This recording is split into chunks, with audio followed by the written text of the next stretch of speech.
Morning. Today I raise strong affirmations of the motion this house as the feminist movement will encourage women to be selfish. Let's first be clear about what meant by selfish. In this debate, selfish does not mean stepping on others to get ahead. Instead, we define selfishness here as the act of women prioritizing their own needs, ambitions, health, safety, and happiness, even if it means going against expectation or refusing to serve others.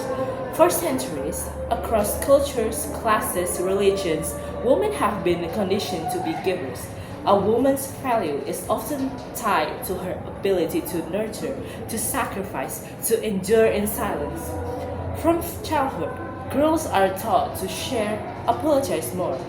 As they grow up, this will become staying in a relationship full of guilt, saying yes to emotional labor, accepting lower pay and less recognition, feeling shame when they say no.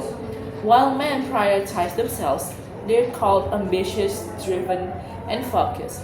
And when women do the same, they're often called selfish, rude, ungrateful. This system creates generations of women who are tired, burned out, and paranoid. That's why we, as feminists, must encourage selfishness as an act of personal liberation. Well, let's now explore the powerful effects that will happen when women are encouraged to be selfish. The first one is mental and emotional liberation. When women prioritize themselves, they protect their mental health. No more saying yes out of guilt, no more smiling through exhaustion. This reduces anxiety, burnout, overwhelming emotional labor set on them. The next one is economic empowerment. Selfish women ask for raises. They leave toxic workplaces to gain financial independence. This brings the ability to support themselves and break cycles of poverty. The next one is stronger, healthier relationship.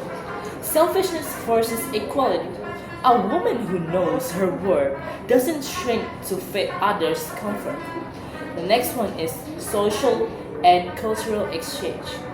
This shifts societal expectations such as traveling alone, delay marriage, not having kids, or go to therapy without judgment, creating a ripple effect where younger generations grew to see women's autonomy as the default, not exceptions.